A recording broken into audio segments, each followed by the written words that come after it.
Le film One Piece Red vient de sortir et j'ai pu le voir en avant-première, donc on va en parler dans cette vidéo. Ne vous inquiétez pas, il y aura une partie sans spoil et une partie avec spoil, donc à vous de voir si vous voulez rester jusqu'à la partie spoil ou pas, ou si vous voulez garder la surprise. Bref, c'est Kyutaro, aujourd'hui on se retrouve pour l'analyse et la critique du film One Piece Red. Il y aura de quoi dire.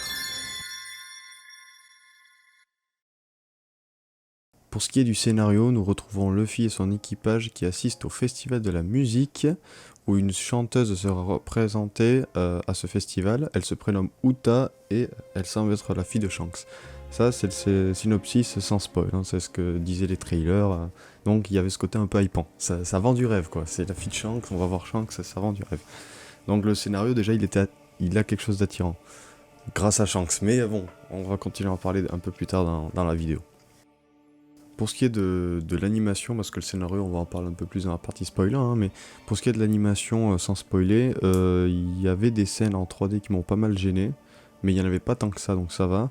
Et sinon, il y avait des animations intéressantes, mais des plans un peu trop serrés, mais ça aussi, on en parlera dans la partie spoiler.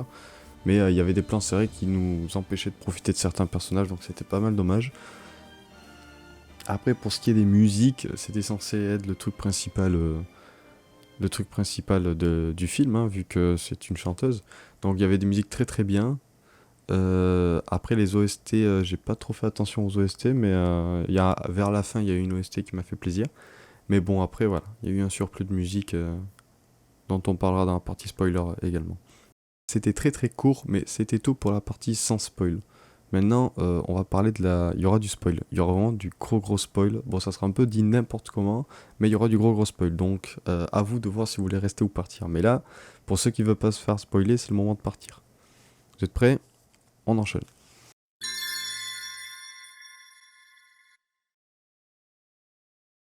Bon, le début du film était, on va dire, étonnant, mais bon, il fallait s'y attendre. On commence avec un concert de Uta qui dure pas mal longtemps, mais bon, c'est normal, c'est une chanteuse, faut la mettre dans le bain et tout. Donc je m'étais dit, ok, on aura de la musique là, et après on enchaîne avec le film. Bon, il s'avère que voilà, c'était un peu gnangnan, quoi. Genre, t'arrives, les combats, c'est des notes de musique, on chante et tout, ça m'a un peu agacé, mais, pardon, ça m'a un peu agacé, mais bon, fallait s'y attendre, c'est une chanteuse. Donc je me suis dit, ça va durer, alors dans ce cas-là, que la moitié du film. Il s'avère que non, c'est vraiment pendant tout le film, même à la fin, quand il est censé y avoir le méchant final, hein, qui est Tot Music, ou ça aussi, le méchant final, j'ai pas apprécié. Mais là aussi, ça chante, quoi.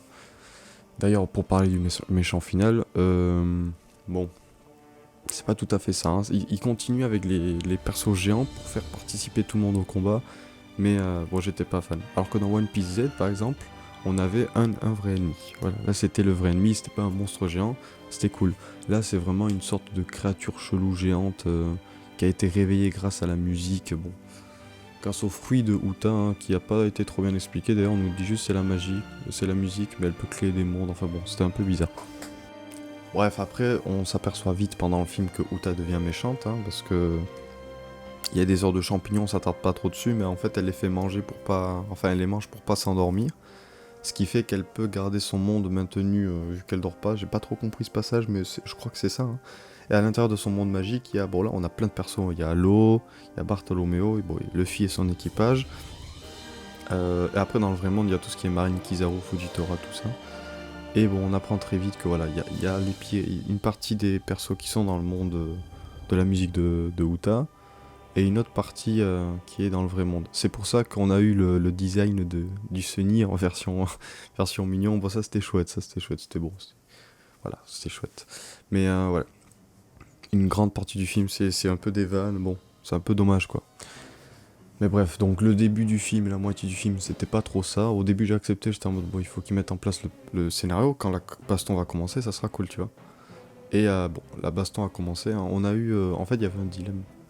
Bon, on arrive très vite à un flashback de Uta où on comprend d'où elle vient, hein. On voit que Shanks l'a retrouvée dans un coffre et l'a acceptée comme sa fille, s'en est occupé comme une famille, quoi. Et ça fait un parallèle où lui aussi il a été retrouvé apparemment dans un coffre par Roger, hein. Bon, ça c'était assez chouette. Il y avait une mini participation de Roger pendant 2 secondes, quoi, mais c'était pas mal. Les parties flashback étaient assez chouettes avec Shanks. C'était chouette, hein, parce que du coup, ce qui s'est passé, c'est qu'elle a chanté quand elle était petite sur Eldia, hein, c'est l'île du film. Et du coup, sans faire exprès, elle a réveillé le démon. Bon, voilà. Un démon lié à un fruit, bon, pourquoi pas. Hein. Mais, ah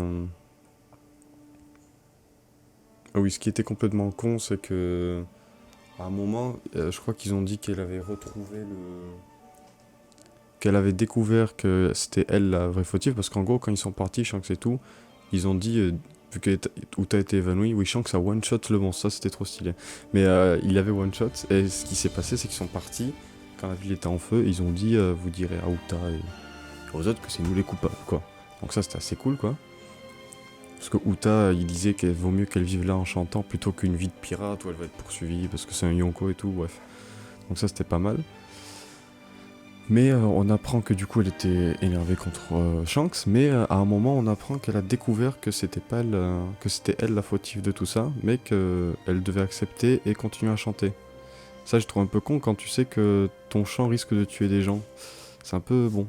Je sais pas si c'est moi qui ai mal compris ou comme ça, mais je trouve ça un peu débile.